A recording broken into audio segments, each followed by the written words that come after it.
Hello mga Hello mga ka-story lovers. Sa episode na to, tila unti-unti nang lumalabas ang katotohanan sa likod ng mga banta at pagtatangka sa buhay ni Cassandra. Akala nila ay tapos ng lahat nang mahuli si Rosie, ngunit isang mas malaking panganib pala ang naghihintay sa kanilang lahat. Habang desperadong hinahanap ni Dalton ang tunay na utak sa likod ng mga pangyayari, isang hindi inaasahang sakripisyo ang magliligtas kay Cassandra mula sa kapahamakan. Isang tao na matagal nang nasangkot sa kanilang mga alitan, ang handang isugal ang sariling buhay upang protektahan siya.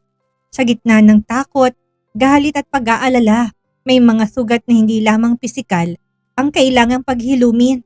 Posible kayang magsimulang pagkakaayos ng isang relasyong matagal nang nasira o isa lamang itong panandaliang katahimikan bago muling sumiklab ang panibagong unos. Samahan niyo ako sa isang emosyonal at nakakakabang kabanata ng buhay ni Cassandra at Dalton. Handa na ba kayo? Simulan na natin. Nagmamadaling pumasok si Dalton sa opisina niya nang ma-receive niya ang tawag ni Ricky. Pagpasok niya ng opisina ay nandun na si Ricky. Na-receive mo na ba? Tanong kaagad ni Dalton. Wala pa sir, pero ang sabi isasend na nila in any minute. Sagot ni Ricky. Kanina pa nakaharap si Ricky sa laptop niya. Hinihintay ang message ng Black Shadow.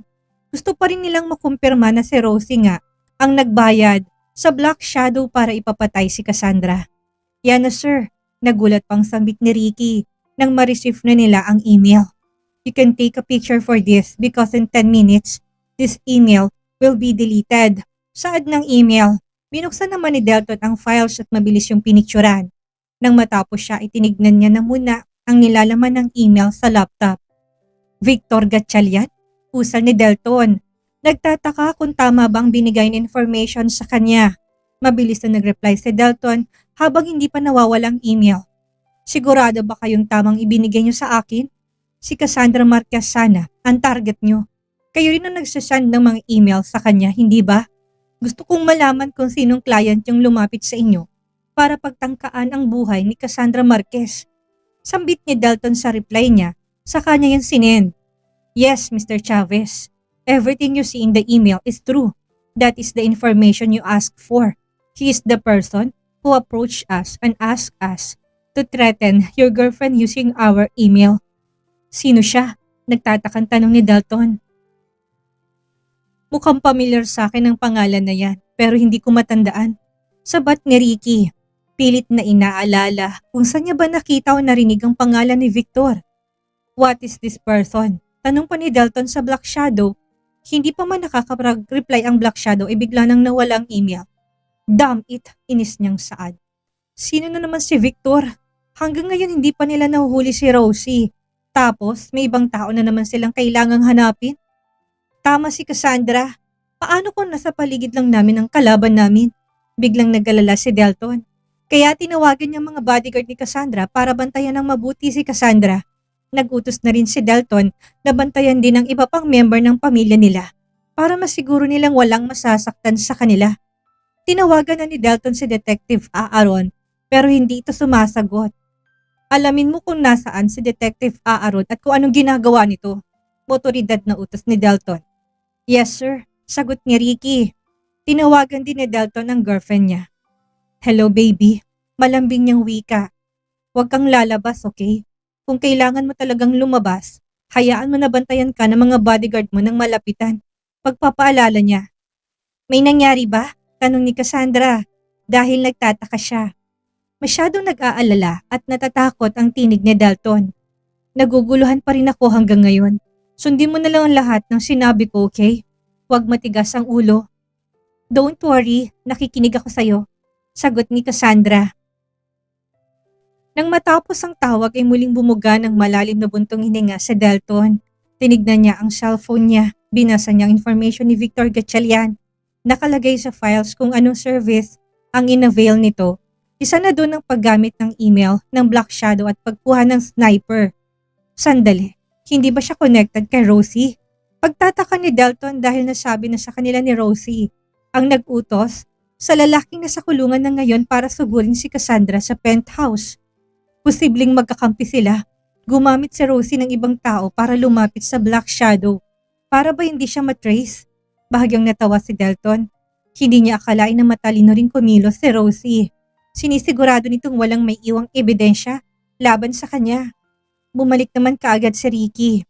Sir, nahuli na raw ni na Detective Aaron si Rosie. Pagbabalita ni Ricky. Nakahinga ng maluwag si Delton. Mabuti naman kung ganun. Alam mo na ba kung sino si Victor Gatchalian? Tumango si Ricky sa kanya binigay ang isang papeles. Siya ang ama ni Miss Rosie Gatchalian. Business ni Mr. Gatchalian ang pinabagsak mo noon. Now, it makes sense. Lalong nakampante si Delton dahil iisang tao lang palang hinahanap nila. Hindi niya akalain na nagawa pa ni Mr. Gatchalian na gumanti sa kanya. Pupunta tayo ng presinto ngayon. Tumango naman si Ricky. Hindi na sinabihan ni Delton si Cassandra na nahuli na si Rosie. Nang lumabas ng office si Delton ay sumunod naman na si Ricky. Diretsong tingin ni Delton. Matatahimik na rin sila kapag natapos ng lahat at nasampahan na ng kaso si Rosie at ang ama nito. Isusunod niya namang planuhin ang proposal niya kay Cassandra. Hindi na siya makapaghintay na pakasalan ang babae na gusto niyang makasama habang buhay. Matagal nang nakaredy ang Sing-Sing. Nakabili na siya sa France pero hanggang ngayon nakatago pa rin sa drawer niyang Sing-Sing.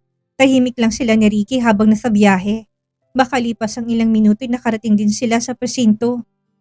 Mr. Chavez, pasensya ka na kung hindi ko nasagot ang mga tawag mo kanina. Masyado lang busy ang team ko. Tumango lang si Delton dahil naintindihan niya naman. Where are they? Tanong ni Delton. Dumiretso na sila kung saan pansamantalang nakakulong si Rosie. Nang makapasok sila ay napakunot ng noo si Delton. Siya lang bang nahuli niyo? Tanong niya. Yes sir, na-aksidente si Mr. Gatchalian noong nakaraang linggo. Car accident at dahil sunog ang katawan, hindi na makilala. Tiningnan ni Delton si Rosie na nakayuko, nilapitan niya ito. Ang lakas ng loob mo na pagtangkaan ang buhay ni Cassandra. Sisiguraduhin kong makukulong ka habang buhay. Wala akong pakialam kung bayaran ko lahat na nasa batas. Para lang hindi ka makalaya. Ikaw ang nagnakaw ng design ni Cassandra. Ikaw pang may ganang magalit dahil nasirang pangalan at ang karir mo. Baliw ka na. Nanggagalaiti sa galit si Delton. Inangat ni Rosie ang paningin niya saka siya ngumiti. Naiinis naman si Delton. Kung hindi lang babae si Rosie, baka nakatikim na ito sa kanya at hindi na makakangiti pa ulit. Mayabang ka lang Mr. Chavez. Dahil marami kang pera. Tanggap ko naman na nagkamali ako, pero dinamay mong business ng pamilya ko. Namatay ang mommy ko nang dahil sa'yo. Kaya ko pa magsimula ulit kung pangalan ko lang na nasira. Pero sinira mo lahat. Dinamay mong buong pamilya ko dahil sa sobrang pagmamahal mo para kay Cassandra. Wala kang puso. Galit na sigaw ni Rosie sa kanya dinuruan si Delton. Pinunasan ni Delton ang mukha niya gamit ang panyo. Muling ngumiti si Rosie. Sisiguraduhin kong mawawala rin sa'yo importanteng tao sa'yo, Mr. Chavez. Pagbabanta ni Rosie saka ito ngumiti. Nagsalubong ang mga kilay ni Delton. Iba ang pakiramdam niya. Sir Aaron, agawatan siyang wika ni isang tauhan ni Aaron. Lumabas na yung resulta sa bangkay na nakuha natin sa nasunog na sasakyan. Hindi siya si Mr. Victor Gatchalian. Wika nito. Bullshit! Anas ni Delton saka ito mabilis na umalis ng presinto. Humabol naman sa kanya si Ricky. Mabilis na pinatakbo ni Delton ng sasakyan niya habang si Ricky ang nasa passenger seat. Nag-aalala si Delton na baka puntahan ng ama ni Rosie si Cassandra. Sumagot na ba? Kinakabahan na tanong pa ni Delton kay Ricky. Hindi pa. Sinusubukang tawagan ni Ricky si Cassandra pero hindi ito sumasagot. Samantala namang naiwan si Cassandra ang phone niya sa office niya. Lumabas siya ng office dahil lunch break. Kinuha niya si Celine dahil kakain sila sa labas. Kampante naman si Cassandra dahil may mga bodyguard siya. Buhat-buhat ni Cassandra si Celine. Masaya silang nag-uusap habang naglalakad sa lobby. May nakasunod namang bantay kay Cassandra kaya imposible pang may makatakas para saktan siya. What do you want to eat, baby? Tanong ni Cassandra kay Celine. Tato, sagot nito. Naintindihan naman ni Cassandra dahil potato ang ibig sabihin nito. Paborito ni Celine ng mashed potato lalo na kapag may cheese ito. Okay, Ibibili ka ni tata ng potato. Do you like that? Excited na sagot ni Celine. 5 bodyguard ang nakasunod kay Cassandra at kay Celine. Paglabas nila ng kumpanya, ay nakaparada ng isang van sa harap ng kumpanya. Binuksan ng isang bodyguard ang pintuan ng van at akma na sanang silang sasakay nang marinig nilang isang sigaw. Cassandra! Sigaw ni Michelle. Mabilis na lumingon si Cassandra kung saan galing ang boses. Michelle! Sigaw ni Cassandra nang makita ni Cassandra ang nangyari kay Michelle. Mabilis na tumakbo ang 2 bodyguard kay Michelle para hulihin ang lalaki. Umandusay naman na si Michelle sa sahig dahil sa 2 saksak na natamo niya. Michelle! Nag-aalalang sambit ni Cassandra. Sa sobrang gulat ay umiyak na rin si Celine. Mahigpit na niyakap ni Cassandra sa Celine. Bitawan niyo ako! Papatayin kong babaeng yan! Papatayin ko sila! Nanggagalaiti sa galit si Victor Gatchalian. Gusto sanang lapitan ni Cassandra ang kapatid niya, pero hinila na siya ng mga bodyguard pabalik ng lobby. Kailangan nating bumalik sa office niyo, Miss Cassandra, saad ng bodyguard. How about Michelle? Pakiusap dalhin niyo siya kaagad sa ospital. Kami nang bahala sa kanya, Miss Cassandra. Ang mahalaga ay ang buhay niyo ni Celine. Tuluyan ng hinila ng 2 bodyguard si Cassandra para bumalik sila sa opisina. Dinala naman na si Michelle sa ospital habang hawak-hawak ng mga pulis si Victor. Nang makarating si Delton sa kumpanya niya, ay naabutan niyang nangyayaring kaguluhan. Cassandra! Nag-aalala niyang usal. Mabilis siyang pumasok ng lobby. Mr. Chavez! Wika ng guard. Ano nangyari dito? May lalaking sumugod dito, sir. Nasaksak si Miss Marquez. Ano? Galit na tanong ni Delton. Napatingin siya sa mga dugong nagkalat sa sahig, malapit sa entrance niya. Napalunok siya. Tangina, usal niya. Naikuyom niyang kamao niya. Nasaan na sila? Tanong pa ni Delton. Idinala na sa ospital si Miss Marquez. Yung umatake naman, dinala na kaagad sa police station, sir. Hindi pa man tapos magsalita ang guard nang mabilis na umalis si Delton. Sir, sigaw ni Colin pero hindi na siya nakahabol pa. Napapakamot na lang siya sa bato. Ano bang akala niya? Iniisip niya bang si Cassandra ang dinala sa ospital? Usal ni Ricky sa sarili niya. Hinarap naman ni Ricky ang guard na kinausap ni Delton. Anong sinabi mo kay sir? Kuryoso niyang tanong. Sinabi ko lang sir na dinala sa ospital si Miss Marquez. Napapakamot na lang si Ricky sa ulo niya. Bakit hindi mo nilinaw?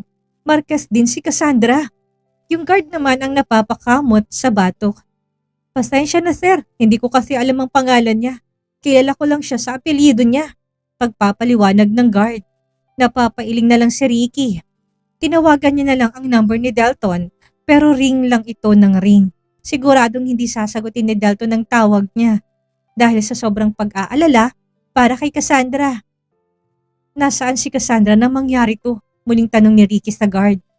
Palabas sana sila kasamang anak ni Sir Garrett nang mangyari yung insidente.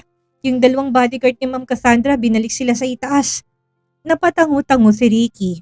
Hihintayin niya na lang si Delton na makabalik ng kumpanya dahil kapag nalaman itong hindi si Cassandra ang nasaksak, siguradong babalik din naman ito kaagad. Samantala naman na nakarating na si Delton sa ospital. Nakita niya kaagad ang 2 bodyguard ni Cassandra na nasa labas ng operating room. Mga wala kayong silbi! Galit niya na namang sigaw saka sinuntok ang 2 bodyguard. Hindi lumaban ng 2. Nagtataka lang kung bakit nagagalit sa kanila si Delton. Sinabi kong gawin ninyong trabaho nyo. Kailangan nyo lang protektahan si Cassandra. Nalusutan pa rin kayo? Ano bang silbi nyo? Pinagsisipapan niyang mga to dahilan para mapaluhod sila sa sahig. Sir, ginawa naman po namin yung gusto mo. Ano po bang problema? Anong problema? Masasaksak ba si Cassandra kung nagawa niyo ng tamang trabaho niyo? Kapag may nangyari kay Cassandra, papatayin ko kayong 2. Nagkatinginan ng 2 bodyguard dahil maling impormasyon na natanggap ni Delton. Tumayo na silang 2. Sir, sino bang akala niyong dinala namin dito?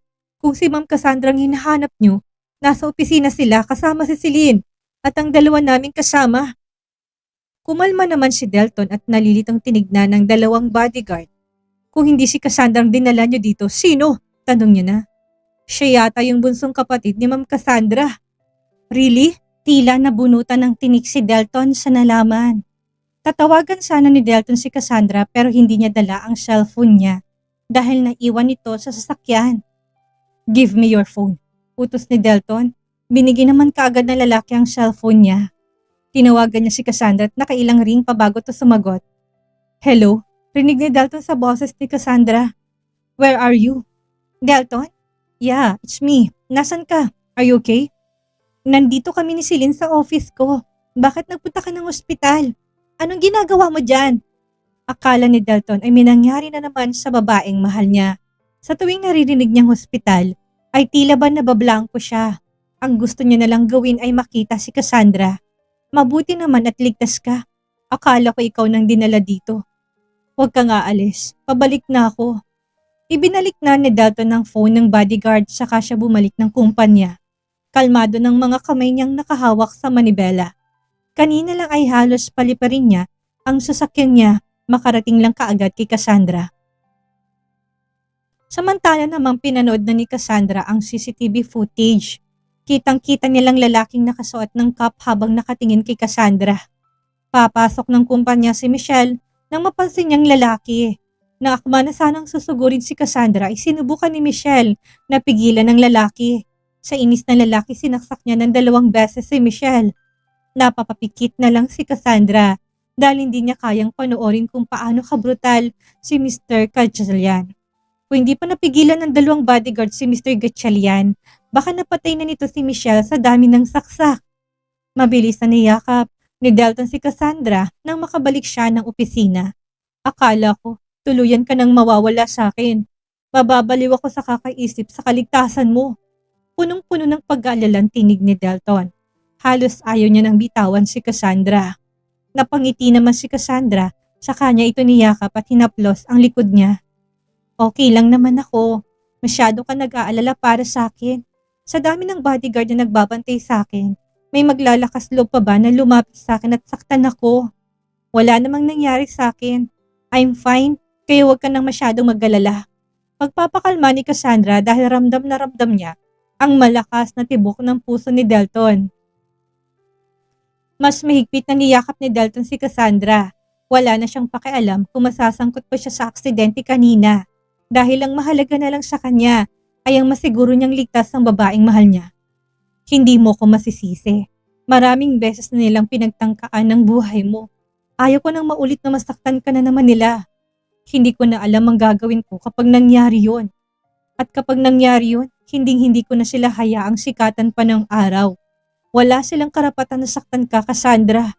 Ako ang nagpabagsak ng business nila, kaya ako ang harapin nila. Emosyonal na sambit ni Delton. Lumayo naman si Cassandra para makita niya ng mukha ni Delton. Kinaplos niyang pisngi nito saka siya matamis ng umiti. I'm fine. Kumpleto pa't walang butas sa tagiliran. Pagbibiro pa ni Cassandra. Bahagyang pinitik ni Delton sa noo si Cassandra. Nagagawa mo pa akong biruin sa ganitong sitwasyon.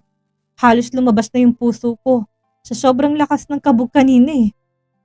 Kumusta nga pala si Michelle? Nakita mo ba siya? Nag-aalala ng tanong ni Cassandra dahil hindi niya na nakita si Michelle kanina nang hilahin na siya ng mga bodyguard niya para bumalik sa office.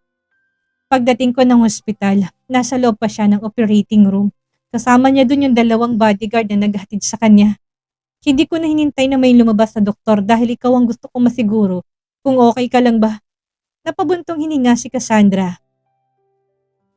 Sa ginawa ni Michelle, tila ba nawala lahat ng galit niya dito. Kahit na magkaaway sila, hindi pa rin pala niya kayang tiisin ng kapatid niya. Gusto ko sana siyang puntahan. Gusto kong malaman ang kalagayan niya.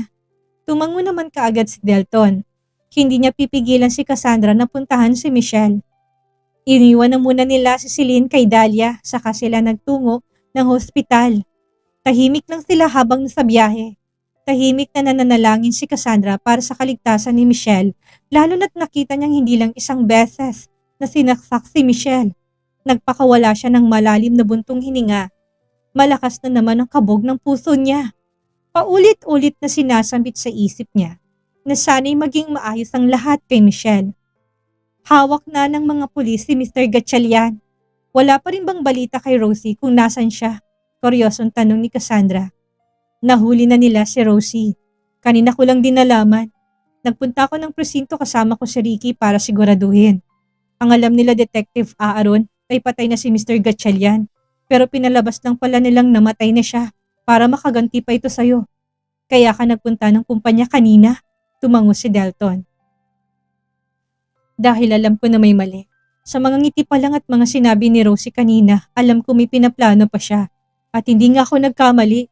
Galit pa rin ako sa kapatid mo, pero pasasalamatan ko siya sa ginawa niya para iligtas ka at si Celine. Alam kong lalambot ang puso mo sa ginawa niya, pero sana hayaan mong pagbayarin pa rin niya sa batas sa mga nagawa niyang kasalanan. Ibinalik ni Cassandra ang paningin niya sa harap sa Kasia na tahimik. Pagdating nila ng hospital, ay nailabas na ng operating room si Michelle, kaya dumiretso na sila sa kwarto nito. Cassandra, anak, usal ni Nori nang pumasok si Cassandra. Diretso naman ang tingin ni Cassandra kay Michelle na nakahiga sa kama at wala pa ring malay. Kita niyang isang bag na dugo na sinasalin sa kanya. Napalunok siya. Nangingilid ang luha sa mga mata niya.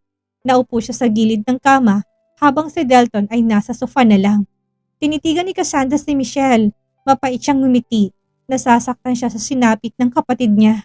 Deserve ba talaga nila ang lahat ng ito? Alam niyang kasalanan din naman lahat ni Michelle ang nangyayari sa kanila. Naiinis si Cassandra sa sarili niya. Maraming beses na tinraidor siya ng kapatid niya. Pero bakit ngayong nakikita niya itong nakahiga sa hospital bed, ay lumalambot ang puso niya. Hinawakan ni Cassandra ang isang kamay ni Michelle. Anong sabi ng doktor sa kanya? Hindi napigilan ni Cassandra ang hindi mabasag ang boses niya dahil sa pinipigilan niya ang luha niya. 2 beses siyang nasaksak. Kinailangan siyang salinan dugo dahil marami na ring nawalang dugo sa kanya. Hintayin na lang natin na magising siya. Ang sabi pa, posibleng magising din siya maya-maya o bukas. Si Nori ang sumagot. Napayuko si Cassandra nang hindi niya na napigilan ang pagbagsak ng mga luha niya. Nang makita ni Nori na umiiyak si Cassandra, ay hindi niya na rin napigilan ang sarili niya. Yumakap si Nori sa asawa niya para itagong mukha niya. Tahimik na umiiyak si Cassandra. Gusto niyang maayos pa ni Michelle ang buhay niya. Gusto niyang magkaroon ng katahimikan sa pagitan nilang dalawa. Naramdaman ni Cassandra ang paggalaw ng kamay ni Michelle. Tila ba nararamdaman ni Michelle ang init ng kamay ni Cassandra?